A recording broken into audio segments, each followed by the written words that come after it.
தேவனுடைய பரிசுத்த நாமங்களுக்கு துதி கன மகிமை உண்டாவதாக. ரட்சிப்பில் நிலைத்திருந்து வாழுகின்ற என்னுடைய உங்களுடைய வாழ்க்கையில தொடர்ந்து இருக்க வேண்டிய காரியங்களை குறித்து பார்த்து கொண்டு வருகிறோம். மத்தேயு 18ஆம் அதிகாரத்தில் நேற்று பார்த்தோம், மனம் திரும்பி சிறு பிள்ளைகளாக ஆக வேண்டும், அப்படியாக வாழ வேண்டும் என்று. அப்படிப்பட்டவர்களுக்கு பரலோக ராஜ்யம் என்று ஆண்டவர் சொல்லுகிறார்.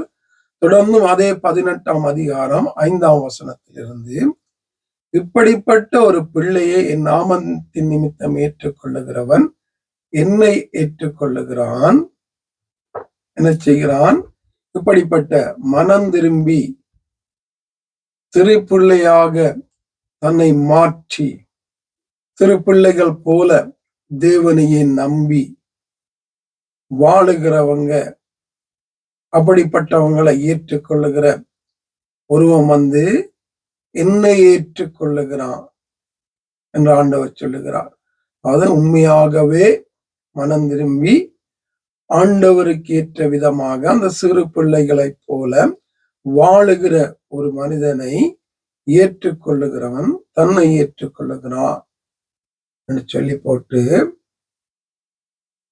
என்னிடத்தில் விசுவாசமாய் இருக்கிற இந்த சிறியவரில் ஒருவனுக்கு இடரல் உண்டாக்குகிறவன் எவனோ அவனுடைய கழுத்தில் ஏந்திர கல்லை கட்டி சமுத்திரத்தின் ஆழத்திலே அவனை அமிழ்த்துகிறது அவனுக்கு நலமாய் இருக்கும்.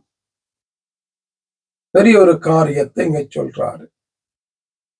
அவரிடத்துல விசுவாசமாய் இருக்கிற இந்த சிறியவரில் ஒருவனுக்கு இடரல் உண்டாக்குகிறவன், ஆண்டவரை தேடி ஆண்டவர்கிட்ட ரட்சிப்புல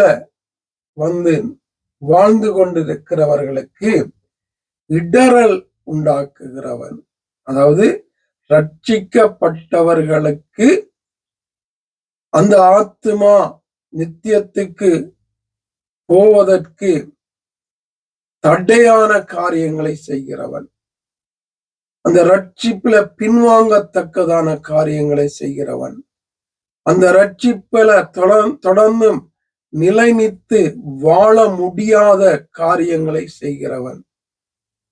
அப்படி செய்கிறவன் என்ன சொல்றாரு? அப்படிப்பட்டவன் இந்த பூமியிலேயே இருக்கக்கூடாது. அவனோட கழுத்துல ஏந்திர கலை கட்டி சமுத்திரத்தின் ஆழத்துல அவனை அவிழ்த்துவது அவனுக்கு நலமா இருக்கு. ஆண்டவரை ஏற்றுக்கொண்டு வருகிற ஜனங்களை அந்த ஆத்துமா எப்படி ஆயிலும் பரலோகத்துக்கு போய்விட வேண்டும், நித்தியத்துக்கு போய்விட வேண்டும் என்று அந்த ஒரே தேவ நோக்கம் சித்தத்தோடு கூட அவர்களை நடத்த வேண்டும். இதுதான் முக்கியம். அப்படிப்பட்ட அவர்கள் எப்படியாவது தேவனிடத்துல போக வேண்டும் என்று அவர்களை தெய்வத்துக்கு நேராக நடத்தத்தக்கதாக அவர்களோடு சேர்ந்து நாங்களும் வாழ வேண்டும், காரியங்களை செய்ய வேண்டும். ரட்சிக்கப்பட்டவர்களை தங்களுடைய லாபத்துக்காக பாவிப்பதும் தங்களுடைய பேர் புகழுக்காக பாவிப்பதும், தெய்வத்திட்ட போரானோ போகலையோ தங்களுடைய சபையில இருந்திரணும் என்று கவனமாய் இருந்து அவர்களுக்கு இடரலை உண்டாக்குறவர்களை குறித்து ஆண்டவர் இங்கே சொல்லுகிறார். கவனமா இருக்கணும். அப்படிப்பட்டவன் இந்த பூமியில இருக்கக்கூடாது என்று ஆண்டவர் சொல்றார்.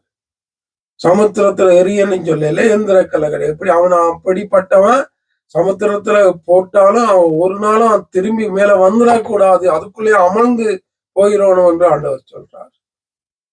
ரட்சிப்புல வந்தவங்களை தொடர்ந்து நித்தியத்துக்கு நேராக நடத்துகிற பிரசங்கங்கள், ஊழியங்கள், சபைகள், வேத படிப்புகள், ஆராதனைகளை செய்து கொண்டு வருகிறோமா? ரட்சிக்கப்பட்டவனை வைத்து நாங்க பேர் புகழ் பணம் சம்பாதித்து வாழுகின்ற ஒரு வாழ்க்கை வாழ்ந்து கொண்டிருக்கிறோமா? கவனமா இருக்கணும். ரட்சிக்கப்பட்டவங்களை அங்கே தேவனுக்கு விரோதமாய் பயன்படுத்துவோமானால் தேவனுடைய சித்தத்துக்கு விரோதமாய் நடத்துவோமானால் அங்கே சமுத்திரத்தின் ஆழத்துல அப்படிப்பட்டவனை அமுழ்த்தி போடு, கட்டி போடு, கேந்திரக்கலை அவனுடைய கழுத்துல இந்த ஆண்டவர் சொல்றாரு. கவனமா இருக்கணும். ஊழியங்கள் செய்கிற நாங்க, ரட்சிப்புல வாழ்ற நாங்க இதுல கவனமா இருக்கணும். எங்களுடைய வாழ்க்கை, எங்களுடைய பிரசங்கம், எங்களுடைய பேச்சுக்கள், எங்களுடைய ஊழியங்கள் எல்லாம் அவனை தெய்வத்தை கிட்டி சேரத்தக்கதாக இருக்கணும்.